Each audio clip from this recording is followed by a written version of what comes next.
Aka n'agace ka gatatu k'icigwa ca mbere kavuga ico uburongozi butari. Ijambo uburongozi rivugwa ko vyinshi kandi bimwe muri vyo usanga atari vyo. Nico gituma bikwiye ko tuganira kuri iri jambo twitonze, tugatandukanya ibintu neza kugira ngo ntitwitiranye ibintu. Uburongozi si ico arico cose twiyumviriye ko buri. Buri ico buri, ntiburi ico twibaza ko buri, kiretse iyo ico twibaza ko buri gihuye n'ico buri. Hari ibintu nyamukuru biranga uburongozi, kandi ivyo bintu ntibihinduka naho bishobora gukorwa mu buryo butandukanye bivanye naho umurongozi ariko arakorera. Gufata ikintu kitari uburongozi tukacita uburongozi ntibituma ico kintu gihinduka uburongozi. Gufata umuntu atari umurongozi tukamwita umurongozi ntibituma aba umurongozi. Ico bikora bidutera kuzazanirwa no kuba mu bintu bitari vyo, ico bita illusion mu gifaransa. Imbere yo kuvuga uburongozi ico arico, nifuje guhera ku ico butari. Ni vyiza ko tubanza gukuramwo ibitari vyo imbere yuko tuvugana ibiri vyo. Ica mbere, uburongozi si ikibanza c'icubahiro canke c'uburongozi.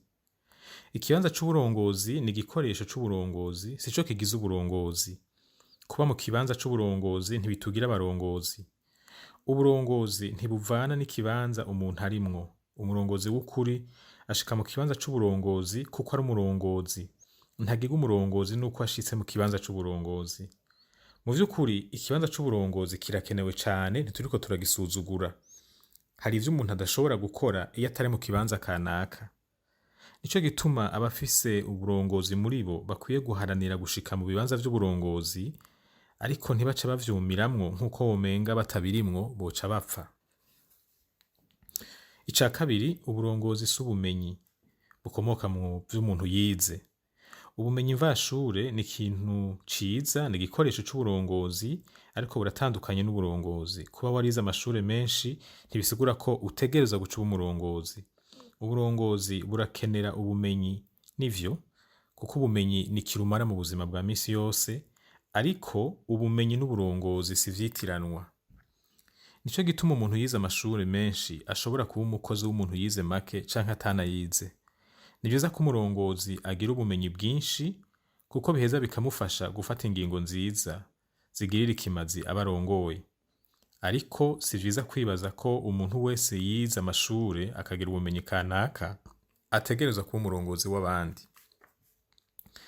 Ica gatatu, uburongozi si ubutunzi. Amafaranga nayo nyene ni igikoresho c'uburongozi, sibwo burongozi. Kugira amafaranga menshi biraha iteka umuntu, bikamuha n'ubushobozi bwo gukora ivyo yifuza gukora. Ariko amafaranga siyo atanga ubushobozi bwo kuba umurongozi. Uburongozi buri muri kamere k'umuntu. Amafaranga afasha kubushira mu ngiro mu bikorwa bidashoboka iyo ata mafaranga umuntu afise. Umurongozi arakenera amafaranga, ariko si yamugira umurongozi. Ica kane, uburongozi si izina ry'icubahiro. Izina ry'icubahiro kenshi rivana n'ikibanza c'uburongozi umuntu aba arimwo.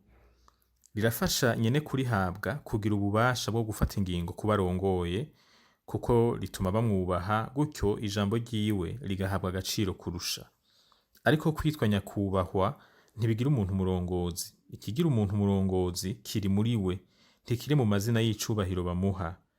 Ibintu bimera neza cane iyo umuntu ahawe izina ry'icubahiro kuko yagaragaje uburongozi muri we. Iryo zina rica rituma yoroherwa gukoresha bwa burongozi bumurimwo. Ubutabufise rimufasha gukora ibimurimwo, kandi hari igihe biba bidatomoye. Abantu benshi baritiranya uburongozi n'ibimpejeje kuvuga: ubutunzi, ubumenyi, ibibanza vy'icubahiro hamwe n'amazina y'icubahiro. Ibi vyose birafise ikimazi, ariko si ivyitiranwa vy'uburongozi.